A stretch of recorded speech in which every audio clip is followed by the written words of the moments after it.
This meeting, Negi sir, Joint Secretary from DDP Agarwal sir, DDG IR from Ordnance Factory Board, and my dear friends from the federations. At the outset, sir, I would like to know from the CLC whether the proceedings being conducted today is it a joint meeting or it is a conciliation under Section 4 of the Industrial Dispute Act. That you have to first clarify to us, because the meeting notice issued in the previous occasions and now it says it is a joint discussion. But you are referring it as a conciliation, and conciliation should be as per the procedure of Section 4 of the ID Act. So I would like to first get it clarified from the CLC that you are treating this joint discussion as a... I will clarify you. It is a conciliation proceedings. Okay? It is a conciliation proceedings under the IDA. Okay. Right. That is what I wanted to know. Okay. Right. Now coming to the next point. Yeah, it is a conciliation. In conciliation, we are going to discussing the matters of strike notice given by the federations. That is what I wanted to be clarified. You have clarified. That may be recorded. That's all. Yeah. Now you please go ahead with your point of view. Yeah. You clarified. This is a. Okay. Yeah, please. Now the second point. I'm very happy to listen to you. The second point is, you see, we had a meeting. You may call it as conciliation. I do not know, on 15/9/2020. Under the chairmanship of Deputy CLC, Mr. Guru. And the proceedings of that meeting, the minutes of that meeting was issued arbitrarily, without getting our concurrence, without our vetting. The draft was never forwarded to us. On receipt of the minutes on 18/9/2020, we have issued an amendment to the minutes. We have written to your office that we are not accepting these minutes because the points mentioned by us with regard to our strike demands are not recorded in the minutes of the meeting. Therefore, the following points, which are already available since it is a video conference, definitely you are having the record. So those points has to be recorded in the minutes of that meeting. But unfortunately, till date, we have not received any communication from the office, from your office, whether you have considered our letter or not. This is my objection. I want to record it here. Then coming to my third point. Now it is already 14 days over after the last conciliation. That was on 15/9/2020. And there is no development. Now it is 24 days. 24 days are completed after the last conciliation that was held on 15/9/2020, and there is no outcome. So this is the situation of the conciliation which is going on today. Now, Mr. Patak, our president, he has mentioned so many things about the demands and the way in which the Ministry of Defence, the Department of Defence Protection, is dealing with this strike. I have also completed 40 years in the department, and I happen to be in the delegation to ILO also. The last delegation of ILO, I was also there. And the way the Department of Defence Protection is treating its own employees, all of us say that the government is a model employer, the government should be a good employer, but these two propositions is not suitable for DDP, because the DDP never behaves as a model employer or as a good employer. The day we have issued the strike notice, the attitude of the Department of Defence Protection, if they are a model employer, if they are a good employer, they should have what they should have done according to the ILO norms or according to the Industrial Dispute Act and other rules and regulations. They should have called the federations.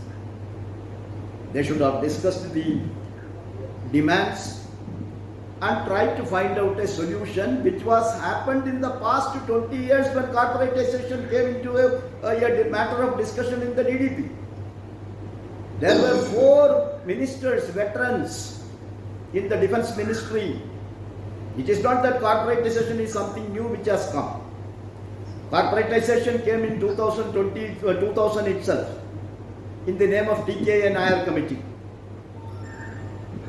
And when that Nair Committee's recommendation to corporatization the government was considering, we gave a strike notice.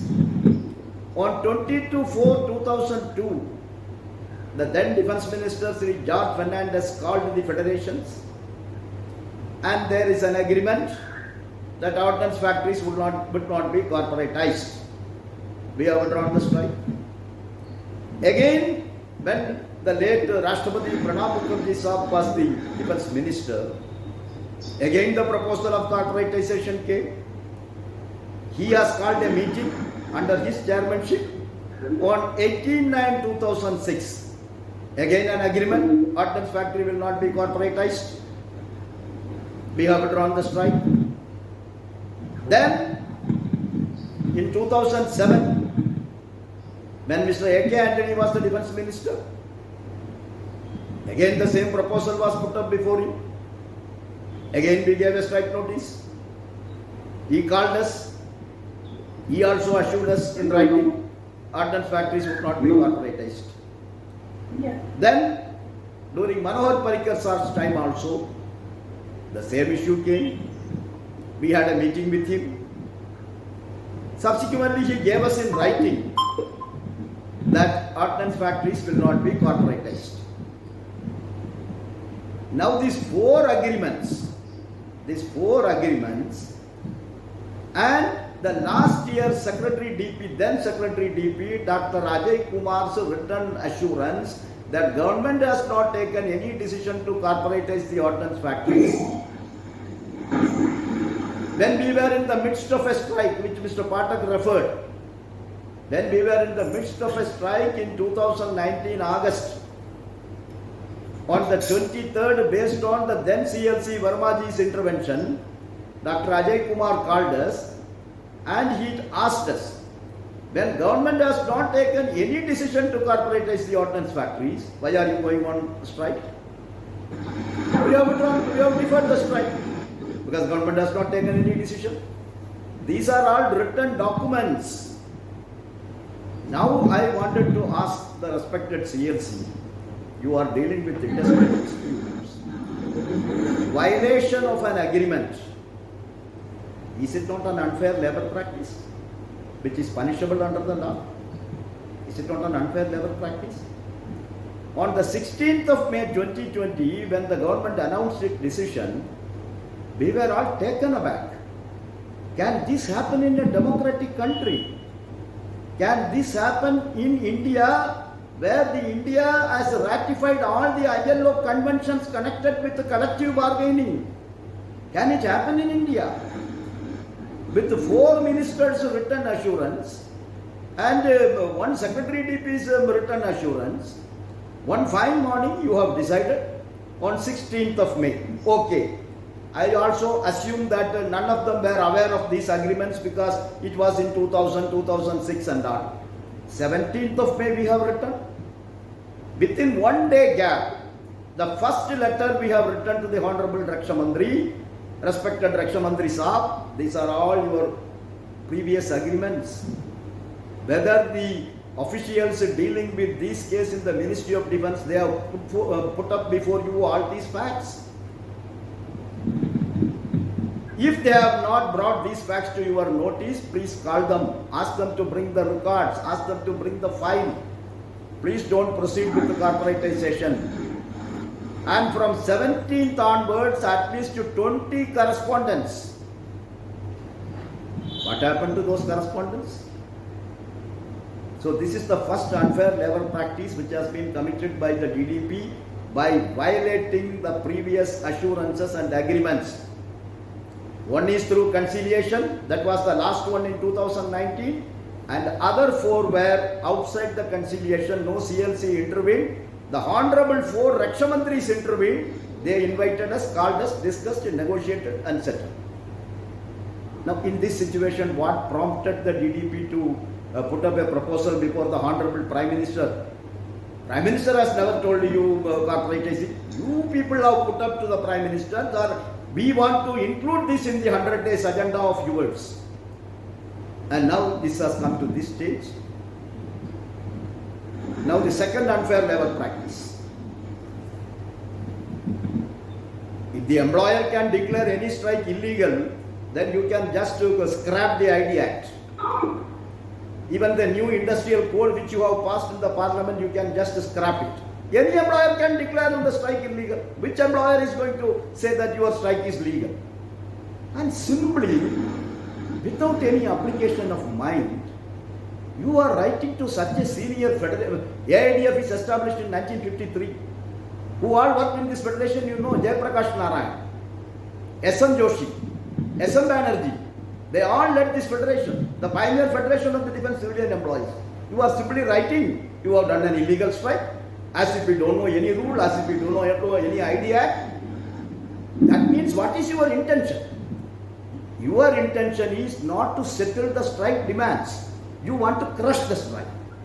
Because you have got power. We are the weaker section, no. We don't have any power. We only know to work. War time, peace time, COVID-19 time, we only know to work only. We are weak, you are strong because you are government and you have taken law into your hands and you are telling the strike is illegal.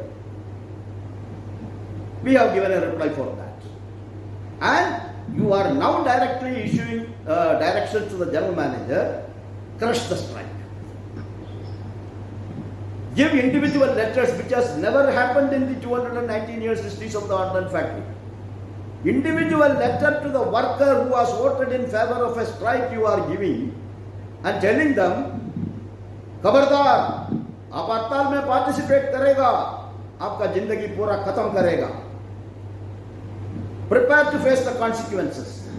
Can a modern employer do this? Can a good employer do this? All the 70,000 employees, 70,000 papers you have wasted. 78,000 employees you have issued notice that if you participate in strike, all these consequences you will face. Then we'll remove that strike provision from the ID Act, my dear sir. Why are you keeping that strike provision in the Industrial Dispute Act? Remove it. Then all workers will be slaves. They will not raise their voice. So these are all the atrocities going on. Writing to the DGP, writing to the Chief Secretary. All the general managers are asked, you go directly, personally to the DGP police. You personally go to Chief Secretary and tell them battalions of police forces should be posted. Against who? 27 soldiers were killed because of poor ammunition. करके एक article एक retired general लिख रहा है आपका DDP का खिलाफ में, आप एक काउंटर इश्यू नहीं किया. हमारा कितना वर्कर का लाइफ सैक्रिफाइस हुआ. You go to every ammunition factory, there is a memorial, there is a tomb in front of the factory. You go to ammunition factory Karki, 49 workers. It is not only soldiers who died. 49 workers in an accident. A big stupa is constructed for them. All their 49 names are there. Go to Ordnance Factory Bandara, go to Kadam Factory Alvankadu, go to Itarsi, go to Chandrapur Factory. You will see the martyrs. Martyrs are not only soldiers in this country. We the workers of the ordnance factories, we are also equally martyrs. And that martyr, you are treating like a slave. You are treating like criminals. Bring the police, arrest them. And if nothing materializes, you are so much fast to go and promulgate an essential service maintenance ordinance. We came to know that also has gone to the Prime Minister's office. If this is going to be the attitude, if this is going to be the approach of the Department of Defence Production, my respected CLC Saab, what type of a settlement you will be able to bring before this conciliation, I don't understand. Because this is the anti-labor, unfair, and treating the workers who sacrificed their life. COVID-19, the whole country was locked down.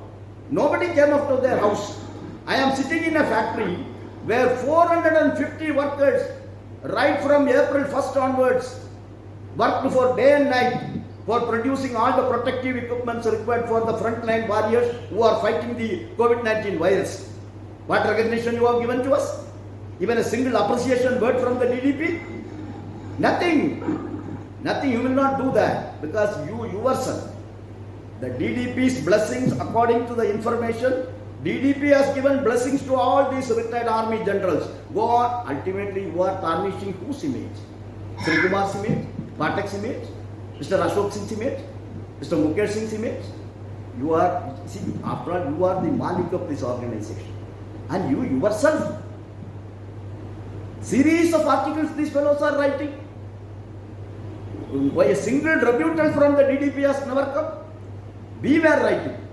We were giving rebuttals. And which media published our rebuttals? So therefore, our request to you is that please avoid these unfair labor practices. Don't treat your workers as untouchables because we are weak, because we don't have any power with us.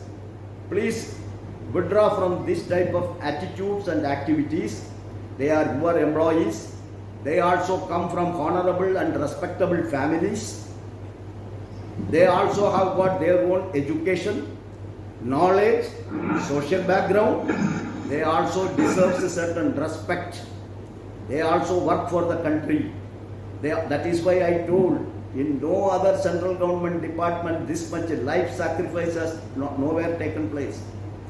But here in the ordnance factories for the past 20 years if you take, I am not going for 100 years, 20 years you take, more than 150 martyrs who lost their life while dealing with ammunition, while dealing with armaments, while dealing with the chemicals. They have died. And these workers, you wanted to simply throw them out. Many of them resigned from public sector and came after a competitive examination, right from IOFS officer to a Chowkidar Darwan in the factory. They were somewhere in public sector. I know many friends who were in BHEL. They resigned and joined the ordnance factory. For what? Serving the nation. And now you say you again become BHEL employee, you become a corporation employee, you become a public sector employee. I am recruited under Article 309 of the Indian Constitution. What authority you have got to change my service condition? In my appointment order, anywhere you have given, appointment order is a contract. Appointment order is a contract between me and the President of India as a worker. Anywhere you have given, at some point of time, I will convert you into a corporation employee, I will convert you into a public sector employee. Anywhere you have given. So whatever they have done is a clear violation of the law of the land. They have violated the agreements and they have, funniest part the CMC Saab and the Puneet Agarwal Saab may not be knowing because he has joined just 1 year before. The same Department of Defence Production has appeared before the Parliamentary Standing Committee and told, sir, ordnance factory should not be corporatized because there is a fluctuation of workload. The army's requirement differs every year. We have to maintain idle capacity for war reserve. So ordnance factories cannot be converted to corporation. The same statement of the Secretary DP before the Parliamentary Standing Committee that it cannot be corporatized. And as my President Mr. Pathak has told, forget about, you will say trade unions का कोई यही काम है. Trade union लोग सबको खिलाफ करेगा. आप लोग हम लोग का खिलाफ में दुष्प्रचार करेगा, मुझे मालूम है, वो साइड में रखिए. But Ordnance Factory Board on 31/8/2020 in a special board meeting, after all they are also government, Ordnance Factory Board is not a trade union, they are your managerial officers, Apex Board, they have passed a resolution and they have forwarded to our Ministry of Defence that if corporatization is implemented in the ordnance factories, what are going to the impact? What is the serious impact? They have written. Any response from the ministry? Almost 10-15 parliament members have written to you. Any response? 2 MPs too, according to my knowledge, have raised in the parliament. And so much so, yesterday, One 80-year-old man, 80-year Mr. Dwarakanath, he retired 22 years before from the Ordnance Factory Board. How many days he will remain in this world, I do not know. He has written an appeal to the Secretary DP yesterday, I came to know. Yesterday he has written an appeal to the Secretary DP, Mr. Rajkumar. His views, his concerns, if the Ordnance Factory is going to be corporatized, what is the casualty for the national security and defense preparedness? Everything is there before the ministry, but then nothing will be considered. We will not bother. Whoever writes to us, we will not bother. We have taken a decision. We will implement. After all, that attitude cannot be only for the ministry. No, we also can have the same attitude. But we are very mature people. That is why we have given enough time. That also you are trying. It is illegal strike, legal. You are only worried about the legality, illegality. You are not worried about national security. You are not worried about defense preparedness. Anyway, now the issue before the conciliation is, apart from all these, my concern, my emotions, I have placed before you. 3 demands we have given. That no economical demands. We have not asked any promotion from you. And the same Department of Defense Protection, you know, sir, Negi साहब, आप सबको 7th पे commission का benefit मिल रहा है. हमारा joint secretary को हम पूछना चाहता हूँ. Has he ever thought that whether the Ordnance Factory employees who are working day and night, have they got the 7th CPC benefit? Even today, we are working in 6th pay commission piecework rate. I am not paid based on my attendance like you. I am paid based on my performance. In no government department it is there. You are telling Ordnance Factory ganda, Ordnance Factory bura, Ordnance Factory mein koi kaam nahi karta. Everything you are telling. But you tell me one government department where the payment is based on the performance of the worker. It is only ordinance factories. I punch my attendance, I will not get my salary. My salary starts from 0 every month. The 47,000 industrial workers who are deployed on a piecework system, in a government industry, there is a piecework system in which nowhere it is there. And my salary starts from 0. Every day I have to perform. Even if 1% of my wages is cut, immediately the general manager will give me show cause notice. How many workers are terminated? You know, maybe because of their poor health, tuberculosis, cancer, they were not able to perform. How many were terminated? Are you aware of that? Are you having the data? So therefore, you cannot blame the ordnance factories and its workforce. And corporatization is not going to be the solution at all, sir.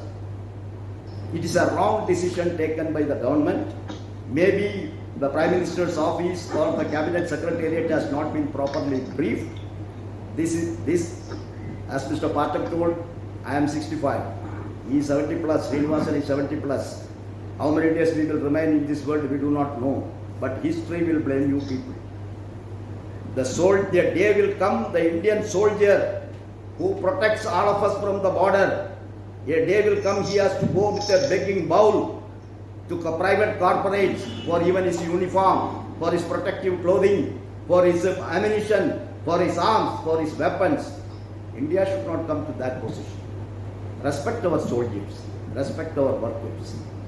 Don't take it as a prestige issue. What is the prestige in a democracy? The real democracy is when the government amend. UP government has done it or not? I am asking you. CLC sahab, you are sitting. Electricity is privatized. The government has not gone back. They have not entered into an agreement. Why can't you also have an open mind? Call the federations. Give us 5 years time. I am giving you a compromising formula, CLC sahab. I am giving you, on behalf of all the 3 federations sitting here, I am giving you a compromise formula. 5 years, let the ordnance factory continue as in the present setup. And you give us 30,000 crore workload. And you appoint an expert committee. What type of improvement? No law in this country prohibits that the authority, the accountability, the delegation of powers a PSU is having cannot be given to Ordnance Factory Board. ऐसा कोई कानून इस देश में नहीं है. Therefore, The only way to resolve this issue in a win-win situation, in an amicable manner, is let the decision be kept aside. 5 years, let Ordnance Factory continue as a government department, appoint an expert committee, and that committee let it go through that within the same framework of government, how Ordnance Factories can improve, how Ordnance Factory can perform, how Ordnance Factory can become a state-of-the-art defense technology unit if the government is sincere. If that type of a situation agreement can be reached today, all of us will be very happy. We will all go back and see that this year's target is completed, the nation's responsibility be fulfilled, and the Department of Defense Protection also, instead of wasting money on these consultants and all those things, they can come to a situation that the Ordnance Factory Board is national assets. It's 1 lakh crore worth of property, 65,000 acres of land, and almost 79,000 skilled workforce. You will nowhere get in this country. उसको बर्बाद मत करिए, उसको destroy मत करिए, उसको liquidate मत करिए. Farmers have given land for these factories. State governments have given land for these factories, not to be handed over to corporates. It should remain as the people's property, should remain as the government's property, and otherwise, if nothing is going to come out, we are left with no other option than to commence our strike from 12th of October 6 a.m. I am confident that the CNC, with all its experience in dealing with the IR situation, should have understood the views and then advise the Department of Defense Production to come to an amicable settlement as we have proposed. My other leaders are also there, so I am not taking much time. Thank you so much for a patient hearing. Shri Kumar ji, first of all, so you said you are 65 and Mr. Pathak is 70 plus, and most of the leaders are much more than elderly and experienced in the workers' cause than what we are, or even our age or experience. God will give you a very long and healthy life. I pray to the God that for the leaders like you, the government give a long and healthy life. And to the nobody bothered about them, my heartfelt condolences to the all as a DSP also. My heartfelt condolences to all the people who have died in all the accidents or maybe because of illness due to the factory pressure work. I have noted down the Shivani, your point of view. Thank you. At this stage, I can only assure you, those who are going to speak in further also, the workers' interests will be definitely protected in all these exercise with consideration. Will protect the interest of the worker. That is the. I don't think government has anything in mind to not to protect the government workers' interest. Government has got very clear. And I told in the very beginning of theory usme, I told government main motive is like just like a Satyamev Jayate, Shramve Jayate. Workers' interest is supreme to us. And we have to know that each one of you are very important to us. All your federation members, all those who are not federation members, they are equally important to government. Each one of you are very important. Each one of you are like a Ratna and Mahatma to us.